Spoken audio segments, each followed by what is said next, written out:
బలమైన దేవుడు వెలుపల చేసిన బలమైన దేవుడు యెహోవా నా బలమా యథార్థమైనది నీ మార్గం పరిపూర్ణమైనది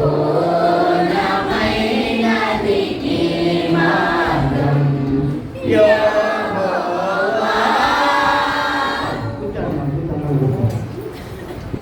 మాట్లాడకూడదు.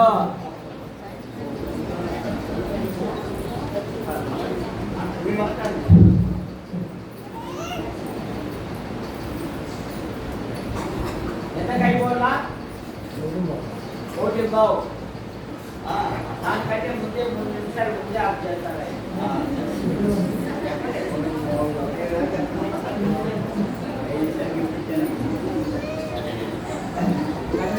ప్రార్థన చేస్తున్నాం.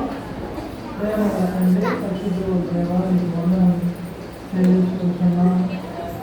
ఈ 2వ దినమున మీ దాసులను నిలబెట్టి కీర్తన గ్రంథంలో నుండి మరి నాయన 2వ వర్తమానం మరి భక్తమై జీవితంలో గుడివారి జీవితంలో 3వ వర్తమానం క్రైస్తవ జీవితం ఎలా ఉండవలనో అనేకమైన సత్యములతో నా ప్రార్థనతో ప్రజలను దావీదు గారు చెప్పినట్లుగా మనం ఉండవలను అనేక సత్యములతో మాకు నేర్పించడంలో ఉదయకాలంలో మరికొన్ని మాటలు మాతో మాట్లాడండి. యేసు ప్రభువా మీ వార్తలతో మా హృదయాన్ని చెప్పడలే చేయండి. మా యొక్క నేత్రాలను వెలిగించాలి. వృత్తిని కానీ మా జీవితంలో బాగు చేసుకుంటారు. మాటలు మాకు అవసరమై ఉన్నాయి. అవసరమైన మాటలను మాకు దయచేసి నమ్ముకుంటున్నాం. వినగలిగే చెవిని గ్రహించగలిగే మాకు దయచేయండి. ఈ యొక్క సమయంలో మమ్మల్ని మీ చేతికి అప్పగించుకుంటూ యేసు ప్రభు నామములో మరి వేడుకుంటున్నాము. శ్రీరామని వందనాలు. రాత్రి మనం ఎక్కడాతో చెప్పాలన్నా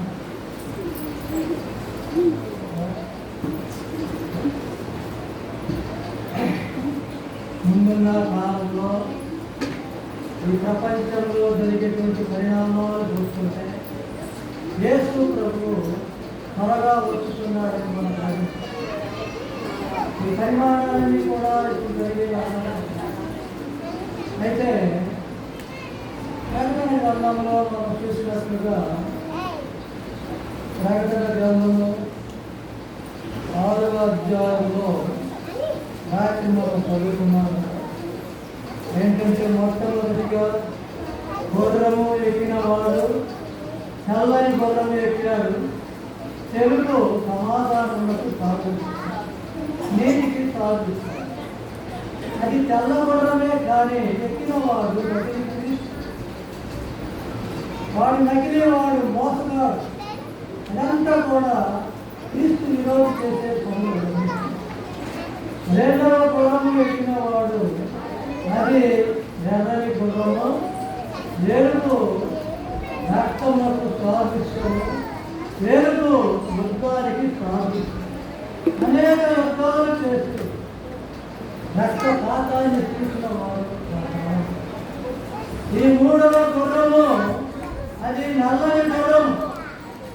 నల్లని గుర్రము అది కరువుకు యుద్ధము అయిపోయిన తర్వాత కరువుకు గుర్తు. ఈ కరువులో ఎంత విషాదం ఉందంటే చాలా విషాదం ఉన్నది. యేసు ప్రభు చెప్పాడు చూడండి, మత్తయి సువార్తలో 24వ అధ్యాయంలో, మత్తయి సువార్త 24, లూకా 21 వచ్చేసరికి మరి మార్కు 13లో ఇలాంటి మనకే మనకు కనబడతాయి. ఏం కనబడతాయంటే అక్కడ మార్కు 24 24 పంపిస్తాం. 24:5 ఆ మెటీరియల్ వచ్చింది కదా. నేనే క్రీస్తుని చెప్పి మరియు మీరు యుద్ధంలో గుర్తియు యుద్ధ సమాచారములను గుర్తియు ఉండకూడదు. మీరు చదవకుండా చూసుకుని ఇది చదవవలసినది కానీ అంతము వెంటనే రాదు. దూరంలో ఉండేటువంటి దూరంలో ఉన్న సంగతులు అప్పుడు కాదు. ఇప్పుడు ఈ ప్రకటన గ్రంథం రాసే సమయములకు యేసు ప్రభు చెప్పిన సమయములకు కొంతకాలం జరిగిన కనుక ఇప్పుడు ప్రకటన గ్రంథంలో సమయం సమీపించినది కనుక ఈ మాటలు చదువుకోడు ధన్యుడు, వినేవాడు ధన్యుడు, గ్రహించేవాడు చదవాలి, వినాలి, గ్రహించాలి. ఈ 3 ధన్యతలను మనం సంపాదించుకుంటాం. సరే, ఇప్పుడు అంతేకాకుండా రాత్రి మనం ఇంకో మాట ఏంటంటే 24:21 లోకారంభం నుండి ఎప్పటి వాక్యం అట్టి శ్రమ కలుగలేదు, ఇక ఎప్పుడు కలుగబోదు. లోకారంభం నుండి కలిగిన శ్రమ, లోకారంభం నుండి కలిగిన శ్రమ. ఒకవైపు చూస్తే లోకంలో పాపము తెచ్చు మిగిలిపోయినప్పుడు దేవుడు మొట్టమొదటిగా వారికి జల ప్రళయం నోవహు కాలంలో 600 సంవత్సరాలు జల ప్రళయం దేవుడు మొట్టమొదటిగా చూడండి. రోజు కాలంలో అగ్ని వర్షాలు పడతాయి. ఆయా కాలంలో దేవుడు తీసుకొచ్చే రీతులుగా ప్రజలను శిక్షించాలి. శిక్షించినా కానీ మనం అనుకుంటాం కొన్ని సార్లు నాకేమనిపించేదంటే నేనైతే అలా చేసేవాడిని కాదు. చదువుతున్నప్పుడు నేను మొట్టమొదటిగా ప్రభువుని అనుకున్న కొత్తలో అలా అనిపించింది. కాలం జరిగే కొద్దిగా మళ్ళీ చదువుతూ కనిపించాను. నా యొక్క దృష్టి అలాగే మనం ఇస్రాయేలు కంటే ఏమాత్రం మంచివాళ్ళం కాదు, ఏమాత్రం నీతి గలవాళ్ళం కాదు. మనం బాగా ఆలోచన చేస్తే మన నిలువెల్లా పాపమే. పుస్తకంగా మాట్లాడుతున్నాను, నిలువెల్లా పాపమే. పుస్తకంగా రాసిన నా నిలువెల్లా పాపాలే మనకు. కనుక ఈ మత్తయి సువార్తలో యేసు ప్రభు చెప్పింది దూరంగా ఉండి ఇంకా జరగలేదు, జరగకపోతే పెద్ద సమాచారం. నా పేరట వచ్చేవాళ్ళు నేను 2020 సంవత్సరానికి ముందు 1100 మంది నేనే క్రీస్తుని చెప్తున్నాను. 1100 మంది నేనే క్రీస్తుని చెప్తారా? మరి ఇప్పటికి ఇంకా ఎంతమంది ఉన్నారు? మన ఈ మధ్య కాలంలో కూడా ఒక పేపర్లో నేను జీసస్ సమాజం కనుక్కోవాలనిపిస్తున్నాను. ఇట్లా యేసుక్రీస్తును ప్రభువు గురించినటువంటి అబద్ధ క్రీస్తులు చాలా మంది పుట్టుకొచ్చారు. ఆయన వాళ్ళందరూ కాదు, నేను ప్రభు చెప్పిన మాట ఇదిగో నేనే క్రీస్తు అని చెప్పిన వారు మీరు మోసపడుతున్నారు. అంతము వెంటనే రాదు, అంతము వెంటనే రాదు. ప్రభు నమ్ముకున్న కొత్తలో ఇప్పుడే చనిపోతే బాగుంటుంది, ఇప్పుడే వస్తే బాగుంటుంది అలా అనిపించింది. కానీ అలా ప్రభు వస్తే మన ఫలితం ఉండదు. కానీ ప్రభు దగ్గరికి వెళ్తాం, కానీ బహుమానాలు ప్రభు అంగీకరించాలి. ఇదిగో ప్రభు నామం నిమిత్తం అనేకమైన శ్రమలు పడాలి. ఆ శ్రమలలో నుండి మనకు వచ్చే బహుమానాలు పరలోకంలో ఆకాశ మధ్యలో ప్రభు వచ్చినప్పుడు మనం పొందాలి. అందువలనే మనలను ప్రభు కొన్నాడు. దేనితో కొన్నాడు? ఇదిగో పరాక్రమం ఇచ్చే ప్రభు మనల్ని కొన్నాడు. కనుక ఇప్పుడు మన ప్రకటన గ్రంథంలో చూస్తే ఇక్కడ ఏం కనబడుతుందంటే మరి ఆ కరువు కనబడుతున్నది. ఆ కరువు ఒకసారి దేవుడు రప్పించాడు. ఆ కరువు ఎలా ఉండొచ్చు చూసారా? రాత్రి చూశారు కదా. రెండవ రాజుల గ్రంథము 6వ అధ్యాయము 26వ వచనం. అవేముందంటే ఆ రాజు అక్కడ ఉన్నటువంటి రాజు ఏమన్నాడు, నేనేం చేయాలి? ఆ కరువు ఆ కాలంలో కరువు ఎలా ఉందంటే గాడిద తల 80 రూపాయలు, గాడిద తల 80 రూపాయలు. అరపావులకు రెక్క, ఆ రెక్క 5 రూపాయలు. ఎంత పెరుగుతుంది. అంతేకాదు చూడండి, ఇప్పుడు ఆ రాజా నేనేం చేయాలమ్మా, నీకంటే నువ్వేం చేయదు, మాకు తీర్పు ఏం తీర్పు అమ్మా అంటే పడితే చూడండి 29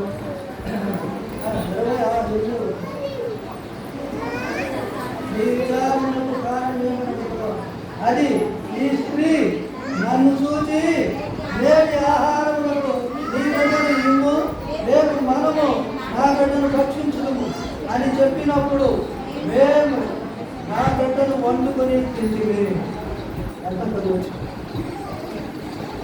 వారు కడుపులో పుట్టిన బిడ్డలను కొండలో పెట్టి మంట వేసి కడుపు ఆకలి తీర్చుకున్న దినాలవి. అలాంటి కరువు వచ్చేసింది. ఆ కరువు ఎంత విచారకరమైన కరువు ఆలోచించండి. ఏనాడు అలాంటి కరువు చూడలేదంతకుముందు.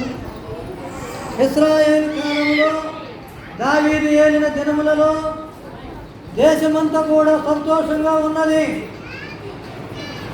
తన తరువాత ఏలిన తన కుమారుడు సొలొమోను యుద్ధం లేకుండా పరిపాలన చేశాడు. ఆ తరువాత అబీయా పరిపాలన, రెహబాము పరిపాలన చేశాడు. రెహబాము కాలంలో 2గా చేర్చబడి వచ్చినది. ఆ తరువాత అబీయా, ఆసా, ఈ రీతిగా వాళ్ళందరూ కూడా దావీదు తరువాత సరిగా వారి జీవితాలను పట్టుకోలేక, వారి జీవితాలలో ఉన్న పొరపాట్లు దావీదులాగా సరి చేసుకుంటున్నారు. దేశము పతనమైపోయింది. వారి రాజుల తర్వాత చివరికి వచ్చింది ఏంటంటే ఎంతో విచారకరమైన సంగతి. కడుపుని పుట్టిన బిడ్డలను కొండలో పెట్టి వండుకొని నిద్రలు 2 కుటుంబాలు ఒడంబడికైనవి. ఈ రోజు మీకు బిడ్డని వండుకుందాం, రేపు నా బిడ్డను వండుకున్నాను. సరే మొట్టమొదటి బిడ్డనాలు కాకుండా 2వ రోజు ఉంటే ఆ బిడ్డ దాచిపెట్టింది. ఏకని కొట్టుకుంటుంది. మరి ఒక్కటి ఆ కదువు చేస్తామని వచ్చేసి అలాంటి దినాల కంటే ఇంకా మిగుల విచారకరమైన దినాలు ఈ ప్రకటన గ్రంథంలో ఉండేటువంటి ఈ యొక్క విషాదకరమైన దినాలు రానున్న దినాలలో జరుగుతాయి. అందుకనే దేవుడు హెలసి సంగములకు రాసే ఉత్తరంలో మొదటి క్రియలు, మొదటి ప్రేమను బయలుపెట్టారు. లేవు మారు మనసు కోళ్ళు నీ క్రియలను జాగ్రత్త చేసుకొని చూడండి. విలాప వాక్యాలు, విలాప వాక్యంలో ఇంకా చాలా దూరంగా ఉంది. విలాప వాక్యంలో గ్రంథంలో చూడండి, విలాప వాక్యంలో గ్రంథం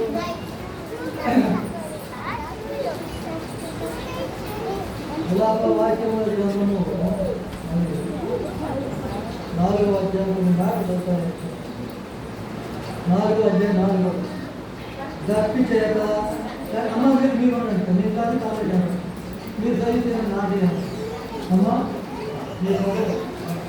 దప్పి చేయక కంటి పిల్ల బాగా వారి అన్నిటికీ అంటుకున్నారు. పసి పిల్లలు అన్నమడుగుడు ఎవరిలో వారికి చేస్తారు. కుమార బోధన దిక్కులేక వీధులలో పడి రక్త వర్ణ వస్త్రములు తొడిగి పెంచబడిన వారు పెంచ కౌగులించుకోండి. ఆ పిల్లల కుమారి దోషం చేసిన దోషము సులభ దోషం కంటే అది పాపం కంటే ఎవరిలో దాని మీద చేయి వేయకుండానే నిమిషంలో ఆ పట్టణము పాడు చేయబడేను. దాని గనులు హిమము కన్నా శుద్ధమైన వారు తార కంటే తెల్లని, వారి శరీరములు పగడముల కంటే ఎర్రని, వారి దేహకాంతి నేరము వంటి. అట్టి వారి ఆకారము బొట్టు కంటే నలుప. చూడండి, ఇశ్రాయేలీయుల యొక్క చరిత్ర మనం చదువుకుంటే వారు పెరిగిన పెంపకము, వారు తిన్న భోజనము, వారు ఎదిగిన పట్టణము ఎంత అందంగా ఉన్నాయో మనం గత చరిత్రలో ఈ చదువుకుంటే మనం చాలా బాగా అర్థం. అలాంటి వారు ఆ కాలంలో ఏం చేస్తారంటే జప్పి చేత తండ్రి పిల్లల మాడుక అంగీటకు మంచి జీవితంలో ఆ యుద్ధాలప్పుడు బాంబులు వేస్తారు. ఆ బాంబులు వేసినప్పుడు ఎక్కడ చూసినా నీళ్ళు దొరకవు. ఇప్పటికే మన భూమిలో ఇది వరకు 20 అడుగులకే నీళ్ళు వచ్చాయి, ఇప్పుడు 50 అడుగులకే రావాలి. కారణం ఏంటి? భూమి యొక్క లోపల ఉన్న నీరు కరిగిపోయింది. ఆ యొక్క పొరంతా కూడా ఎండిపోయింది. కనుక నీళ్లు ఉండా కొద్దిగా ఇంకా దూరం ఉంటాయి కానీ దగ్గర అవడం. అలాంటి పరిస్థితులలో ఆ కాలంలో ప్రకటన గ్రంథంలో జరిగేటువంటి విపత్తుల కాలంలో ఎలా చేయబడతాయంటే ఇదిగో చూడండి, వాళ్ళు ఏమనుకుంటారంటే ఇంకా వెళ్ళి మనం చెప్పుకోలేము కానీ 7వ వచనం చూడండి. దాని గనులు హిమం కన్నా శుద్ధమైన వారు పానకంటే తెల్లని, వారి శరీరాలు ఎలా ఉన్నాయి? ఇదిగో ఏదైనా భగవంతుడు. అలాంటి వారి శరీరాలు ఎలా ఉన్నాయి? ఆకారము బొగ్గు అనే అయిపోయింది.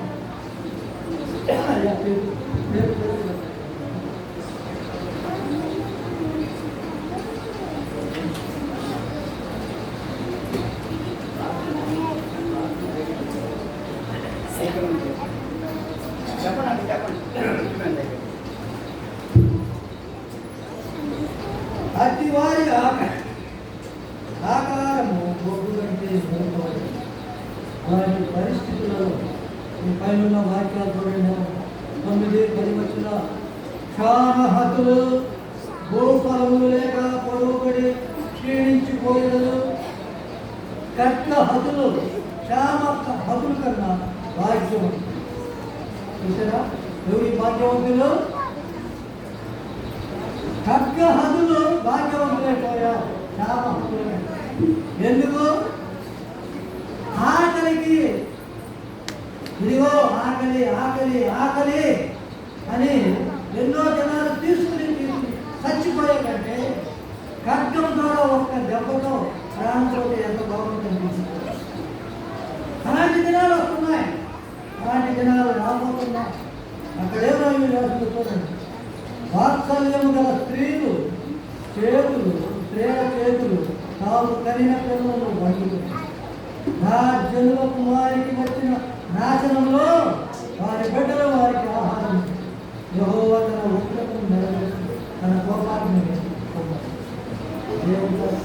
తన ఉగ్రతను కుమ్మరించిన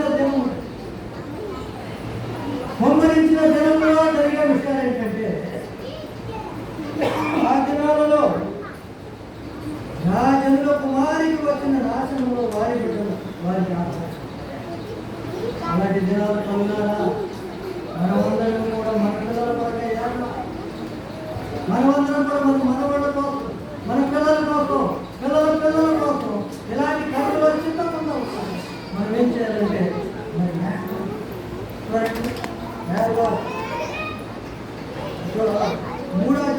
మూడవ 43వ వచనం నా జనులకు కలిగిన నాశనము నేను చూడగా నా కన్నులు ఏరులై యెహోవా దృష్టి నుంచి ఆకాశం నుండి చూసుకోవడం. నా కన్నీరు ఎడగట తన పిల్లల కొరకే ఏడ్చాడు. తన సంతానం అంటే తన సంతానం తన సంతానం కాదట.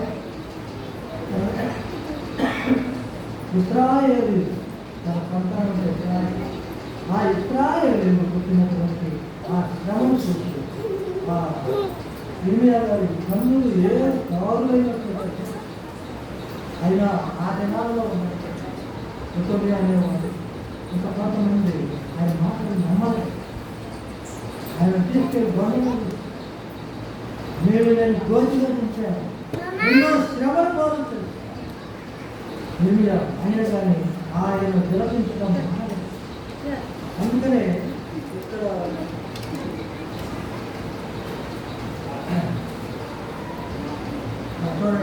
అందుకనే ఇక్కడ ఏం చెప్తున్నానంటే 2వ అధ్యాయం వాక్యంలో 2వ అధ్యాయం జనులు అదే పూర్వకంగా యెహోవాకు మొరపెట్టారు. సీయోను కుమారి రాగారమా నదీ ప్రవాహం వలె నివారాత్మకు కన్నీరు కారణం విరామము కలుగనీయము నీ కంటి పాపను విషయమెంపని నీవు లేని రేయి మొదటి జామును మొర్రపెట్టుము నీళ్లు కుమ్మరించినట్లు ప్రభుత్వం నీ హృదయం నీ పసిపిల్లల ప్రారంభం నీ చేతులు ఆయన తప్పి ఎత్తుము. ఈ దినాలలో మనం ఎత్తిన చేతులే రేపు మన బిడ్డల యొక్క మన ప్రార్థన అవసరాలు. మన బిడ్డలకు కాపుదల కాస్తే ఒకసారి సహోదరుడు మిడికి వెళ్ళాడు. మిడికి వెళ్ళినప్పుడు తన తల్లి ఒక చిన్న బైబిల్ పెట్టి, అయ్యా నీవు అక్కడికి వెళ్ళినా ఈ బైబిల్ జేబులో పెట్టుకెళ్ళి నీకు తీరిగా ఉన్న సమయంలో చదువుకో అని చెప్పింది. చెప్పినప్పుడు ఈయన వక్త ఉన్నాడు. ఒకసారి శత్రువులు కాల్చే కట్టుగా ఎదురుపడ్డాడు. వీడు కూడా కావలుస్తున్నారు. ఆ గుడ్డలో ఉండి కాల్చేటప్పుడు శత్రువుల యొక్క ఆ తుపాకీ పేల్చే గుండు వచ్చి అక్కడ తగిలి ఈయన కూడా సరిపోయాడు అందరూ అనుకున్నా. నేను చూస్తే అది బ్లడ్కే ఉన్నా. అప్పుడు నొప్పి కమెంట్ వచ్చి చూస్తే అక్కడే ఉందంటే ఆ బైబుల్ రంగులు పడింది కానీ ఆయన యొక్క దేహానికి రంగులు పడింది. అప్పుడు ఆయన ఏమనంటే నా తల్లి ఇచ్చిన బైబుల్ నన్ను రక్షించి నా తల్లి మాటలను నేను లెక్క చేయలేదు కానీ నేను వినిపించుకోలేదు కానీ నేను చేసిన వాగ్దానాన్ని నేను నెరవేర్చలేకపోయాను కానీ నా తల్లి ఆశ మాత్రం ఈ బైబుల్ తీర్చింది. నేను బ్రతికొండాలని బ్రతికి నేను మారు మనసు పొందాలని ఇదిగో మారు మనసు పొందిన తర్వాత దేవుని కొరకై జీవించాలని నా తల్లి ఏ ఆశతో అయితే ఇచ్చిందో ఆ ఆశను ఈ బైబుల్ ఈవాడు నా జీవితాన్ని ఇది మరి పరిమార్చిందని చెప్పాను. సాక్ష్యం చెప్పి ప్రభు అంగీకరించి ప్రభునందు ఉండి మంచి సేవ కొన్ని సార్లు దేవుడు వాక్యం మనల్ని ఆశ్చర్యకరమైన కనుక ఆ తల్లి ఆ వెంట్రికి వెళ్ళిన ఆయన యొక్క తల్లి ఏ రీతిగా ఆశించిందో మనం కూడా మన పిల్లలు ఎవరు కూడా ఇలాంటి దినాలలో ఉండకూడదు. మనం ప్రార్థన చేయాలి, చేతులు పైకెత్తాలి, ఇదిగో 4వ జామున లేవాలి, కన్నీరు పారాలి, మన కంటిని విశ్రమించకుండా దేవునికి ఎప్పుడు మొదలుపెట్టాలి.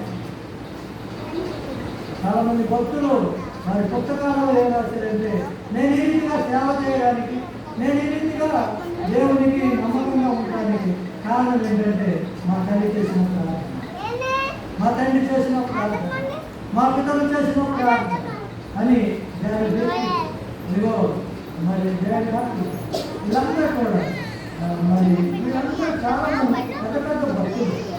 వారి యొక్క జీవిత చరిత్రలో మనం చూస్తాం. కనుక మనం కూడా అలా చూడండి. తండ్రి ధర్మంలో ఆయన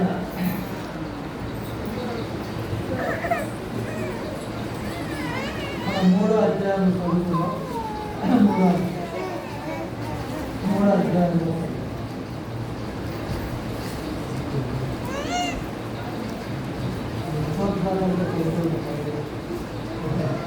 3వ అధ్యాయం సార్దీసులో ఉన్న సంగతి 7 నక్షత్రములను 7 ఆత్మలను నిలబడి చెప్పుకున్నాను. నీ క్రియలు చేయలేదు. ఏమనగా నీవు జీవిస్తున్నావు, పేరు మాత్రం ఉన్నది కానీ నీవు మృతుడవే. పేరు మాత్రం ఉన్నది కానీ నీవు మృతుడవే. నీ క్రియలు నా దేవుని ఎదుట సంపూర్ణమైనవిగా కనబడలేదు కనుక జాగారూకుడవై కావలై ఉన్న మిగిలిన వాటిని బలపరుచున్నావు. నీవెలా ఉపదేశము పొందిటివో ఎలాగూ వింటివో జ్ఞాపకం చేసుకొని దానిని గైకొనకు మారు మనసు పొందను. నీవు జాగ్రత్తలే ఉన్నది నేను దొంగవలే వచ్చేదను. ఏ గడిన నీళ్ళని వచ్చేదనో అది నీకు తెలియలేదు. ఈ కాఫీ స్పందంలో ఉన్నవారు ఫలీతి మీద ఆధారపడతారు.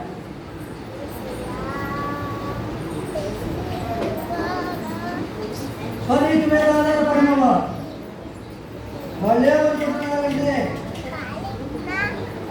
నేను బాగా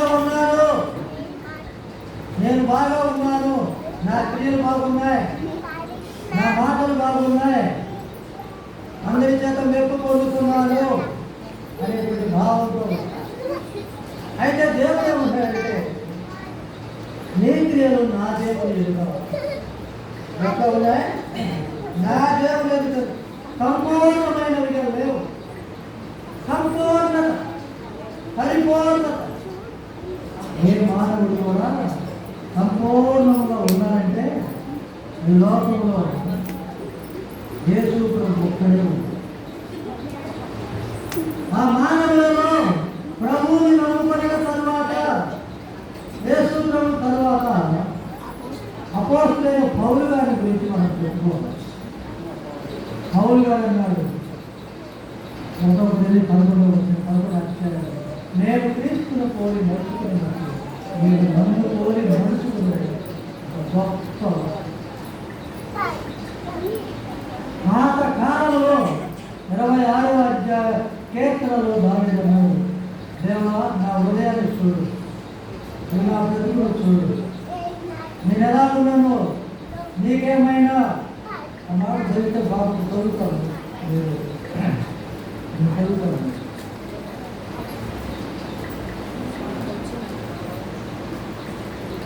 యెహోవా నేను యథార్థవంతుడనే ప్రవర్తించుకున్నాను.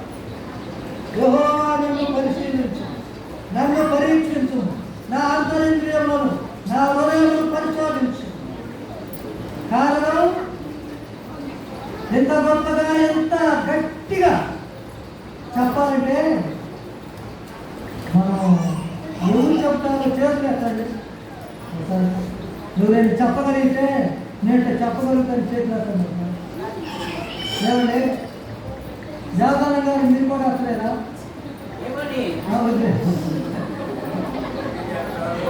నేనే తప్పు చేయలేదని చేస్తున్నావా? బలహీనున్నారు, పాపులు. మనం ఎవరైనా కూడా అలా చేయలేదని కారణం ఏంటంటే ఆ కింద చూడండి ఎలా ఉన్నాడు, ఎలాంటున్నాడు. మరి 3వ వచనం, నీ కృప నా కన్నుల నిప్పుకుని ఉన్నాడు, నీ సత్యము నంతరించి నడుచుకుంటున్నా.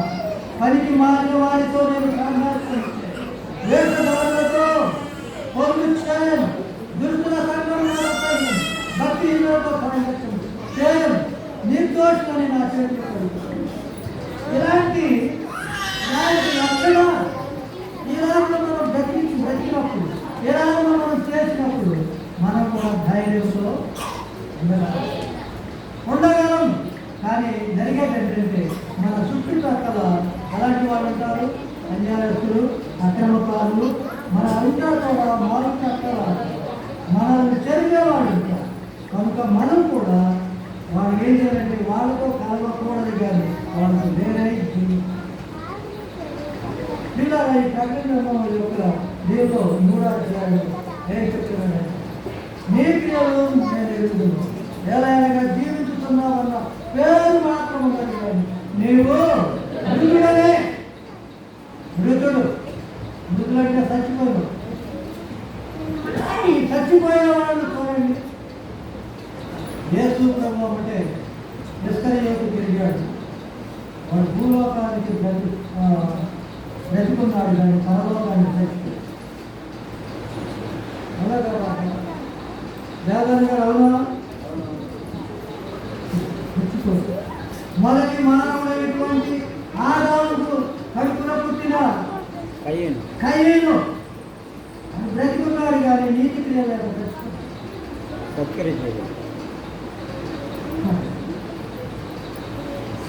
ఈ రీతిగా కొంతమందిని మనం బయటకు వాళ్ళు ఏమనుకుంటారంటే మేము బ్రతుకున్నాం అనుకుంటారు కానీ భూలోకంలో బ్రతికేది కాదు, పరలోకానికి బ్రతుకుతారు. అందుకనే అంటున్నాడు, నువ్వు మృతుడవు, నువ్వు లేచి నీ యొక్క క్రియలను సరి. ఈ యొక్క మధ్యాహ్న కాలంలో ఏ ప్రశ్న మనం వేసుకున్నాం, నా క్రియలు ఎలా ఉన్నా, నా యొక్క క్రియలు, నా యొక్క హృదయము, నా యొక్క మనస్సు, నా మాటలు ఎలా అంతా డిబేట్ చేసాము. కాదు సుభాష్ సింగ్ గారు విన్నప్పుడు అక్కడ జరిగిన విషయం ఏంటంటే, ఆయన ఒక చోటకు వెళ్ళి ఒక ఆమెను కట్టి ఆమె మరి దేవుడు వాక్యాన్ని చెప్పాడు. చెప్పినప్పుడు ఆమె ఏమంటే ఆమె యొక్క మరి చాలా సౌందర్యవంతులు. నాకెందుకండి దేవుని వాక్యం, నాకు అవసరం లేదు ఇప్పుడు అని తెలుసుకొని అయితే ఆ దైవ ఏం చెప్పాడంటే, ఆ దైవ వర్తమానికి అమ్మ నువ్వు దేవుడి వాక్యాన్ని అంగీకరించకపోతే దేవుడు నువ్వు నీ అందాన్ని చూసి ముగిసిపోతున్నా, నీ అందాన్ని చెడగొట్టేవాడు దేవుడు, నీ అందాన్ని చెడగొట్టాడు, నీ అందాన్ని చూసి మోసపోవడం అని చెప్పాను. మళ్ళీ రెండవ సంగతి ఏంటంటే, నీవు ఈ రీతిగా ఉంటే దేవుడు నిన్ను ఈ లోకం నుండి తీసుకురాస్తాడు.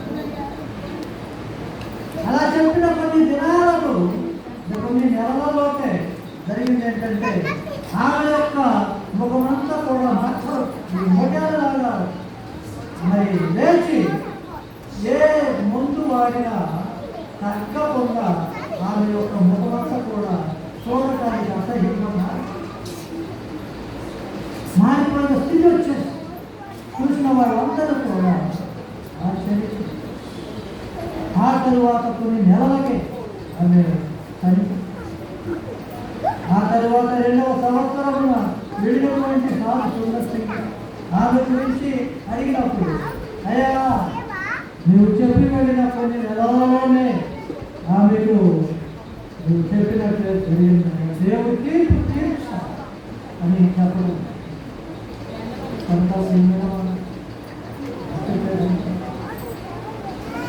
మనమందరము పరిపూర్ణ. అయితే పరిపూర్ణతను తప్పాయించుకోవాలి. మధ్యాహ్న కాలంలో మనం ఈ తీర్మానం చేసుకొని పరిపూర్ణతకు తగినట్టుగా నడుచుకోవడానికి దేవుని నడుపుతాం. దేవుని అడిగి దేవునికి నమ్మకంగా జీవించడానికి దేవుని కృప, దేవుని సహాయం మనకు అవసరం. మన బిడ్డలు మన మాటలు చూడండి, లోకంలో మన బిడ్డలు ఎలా ఉంటారంటే మరి చక్కగా తిమోతి రాసిన పత్రికలో పౌలుగా చెప్పాడు. చక్కగా 2వ తిమోతి పత్రిక 2వ అధ్యాయం 3వ అధ్యాయం చెప్పాడంటే, అంత్య దినములలో అపారమైన కాలం వచ్చునని తెలుసుకో. వస్తాయి, నువ్వు తెలుసుకో.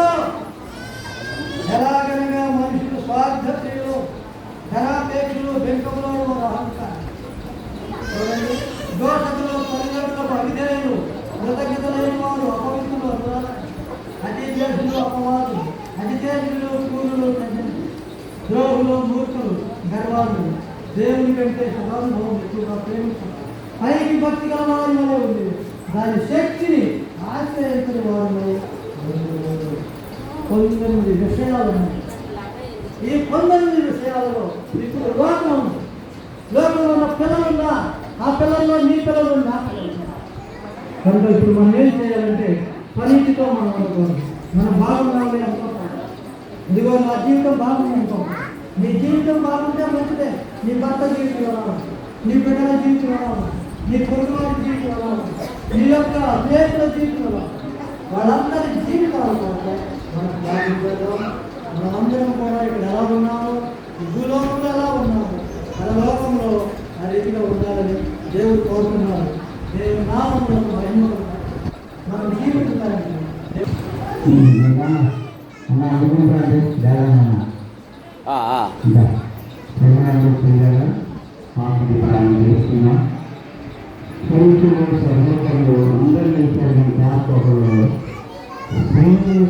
సహనం ఎక్కువ, ఓర్పు ఎక్కువ, చాలా ఓర్పు స్త్రీకి. 10 గంటలు 40 గంటలు కూర్చున్నారు అక్కడ వెళ్ళి మేమందరూ బయటికి వెళ్ళాం. 10 నిమిషాలు అందరూ వెళ్ళినారు.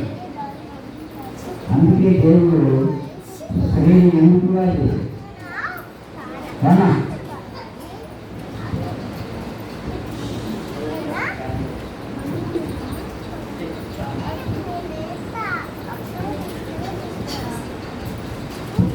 ప్రార్థన. ప్రేమించిన నా తండ్రి, మీ నామాన్ని బట్టి మీకు స్తోత్రములు చెల్లిస్తున్నా. పెనుమాక క్రైస్తవ కూడిక గృహం చేర్చబడిన ప్రతి కుటుంబాన్ని బట్టి మీకు స్తోత్రములు. ప్రతి కుటుంబంలో ప్రభుత్వ శాఖల్లో కొందరు, ప్రైవేట్ సంస్థల్లో కొందరు, మరి కొందరు విభిన్న రీతిగా ప్రయాసపడుతూ ఉన్నారు. వారు అనుదిన ప్రయాణంలోనూ, వారి యొక్క వృత్తులలోనూ అధికారుల అనధికారుల మధ్య ఉన్నతమైన పదవులు గాయించారు. సంఘంలోని పిల్లలు కళాశాల మొదలుకొని నర్సరీ వరకు చదువుతున్న విద్యార్థులు బట్టి 10th క్లాస్, ఇంటర్మీడియట్, ఉన్నతమైన పరీక్షలు రాసిన పిల్లలు బట్టి ప్రతి విద్యార్థి మంచి ఫలితాలతో పాస్ అయినట్లుగా పిల్లలు ఉన్నతమైన చదువులు చదివి ఉద్యోగాల కొరకు, వివాహాల కొరకు ఎదురు చూస్తూ ఉన్నారు. అద్భుతమైన సహాయం పడతాయి. బాధ్యత కలిగి సేవ చేస్తున్న మా ప్రియులు పెనుమాక దేవుడు గారు అక్కను బట్టి స్తోత్రములు. కుమార్తె భర్త ఒక సంతానాన్ని బట్టి స్తోత్రములు. ముఖ్యంగా సాల్మోన్ కుమారుని యొక్క జీవితంలో వివాహ విషయములు పొందుతాయి. రక్షణ పొందినట్లుగా సహాయం చేయండి అయ్యా. ఈ సాయంత్రం కొందరు బాప్తిసం తీసుకుంటున్నారు. అయినా 2వ కొరింథీ పత్రిక 5వ అధ్యాయం, ఎవడైనను క్రీస్తు నందు ఉన్న ఎడల పాతవి గతించెను, ఇదిగో సమస్తమును కొత్తగా. భక్త పౌలు గారు అన్నారు, నన్ను ప్రేమించి నా కొరకు తను తాను అప్పగించుకున్న దేవుని కుమారుని అందరి శ్వాసము వలన నేను జీవిస్తున్నాను. రక్షించబడి బాప్తిస్మ పిల్లలు నీ కొరకు జీవించినట్లుగా మీకు పొందుతారు. నేను ప్రతి కుటుంబాన్ని దీవించి ఈ కూడికల నిమిత్తము మరి పెద్దలు, చిన్నలు, యువకులు, చిన్నపిల్లలు, సహోదరులు 10 విధాలుగా ప్రయాసపడుతూ ఉన్నారు. వంట బృందాన్ని కూడా మనం దీవించాలి. నైనా వారి కుటుంబాలు ప్రతి విధమైన అవసరాలు తీర్చండి. ఈ సాయంత్రం జరిగే కోరికలను మనం దీవించండి. మరి కర్నూలు వెళ్తున్న పిల్లల యొక్క ప్రయాణాలను దీవించి ప్రేమగా నడిపించండి. ముఖ్యంగా మా ప్రియులు కట్టుపల్లి యోహానంకులు రాజాబాయానికి మీ పిలుపు తీసుకున్నారు. వారి కుమారులు, వారి భార్యలు, వారి సంతానం, వారి కుమార్తెలు, వారి భర్తలు, వారి సంతానం దీవించండి. శ్రీరామూర్తి గారు కుమారులు దీవించండి. సంఘాలను బలపరుస్తున్న కట్టుపల్లి బాలు గారు, ఆయన భార్య, పిల్లలు, ఆసుపత్రి స్టాఫ్ దీవించండి. కట్టుపల్లి జాగ్రత్త గారు, ఆయన భార్య, పిల్లలను దీవించండి. దేవా మీకు వందనాలు చెల్లిస్తున్నా. ఈ రాకడి దినాలలో, అంత్య దినాలలో, అపాయకరమైన దినాలలో అయినా సంఘాలను మీరు బలపరచండి. అయినా సంఘాలు మీ వైపు చూస్తూ ముందుకు సాగుతూ పడతాయి. యేసు ప్రభు నామములో ప్రార్థిస్తున్నాను తండ్రి, ఆమేన్.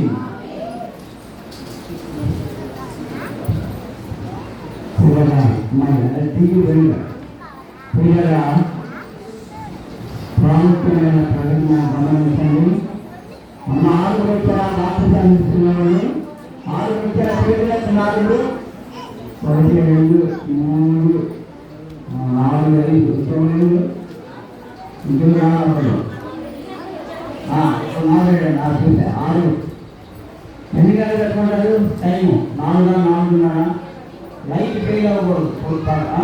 అమ్మ ఎన్ని ఇల్లు పడతాడు 4గా 4 ట్రై చేస్తారా? సాయంత్రం 4 గంటలు ఆటలు ఇప్పుడు రావమ్మా, ఆటలు రావు. థ్యాంక్ యూ ఉన్నారా చెప్పిన నేను అదే సాగు చేసుకొని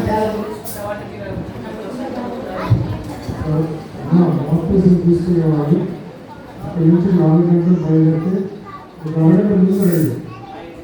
ఇక్కడికి వస్తే మన ప్రజలు మరి జోసెఫ్ గారు, గవర్నర్ గారు, దేవుడన్నా మీరు కొంత బోధిస్తారు.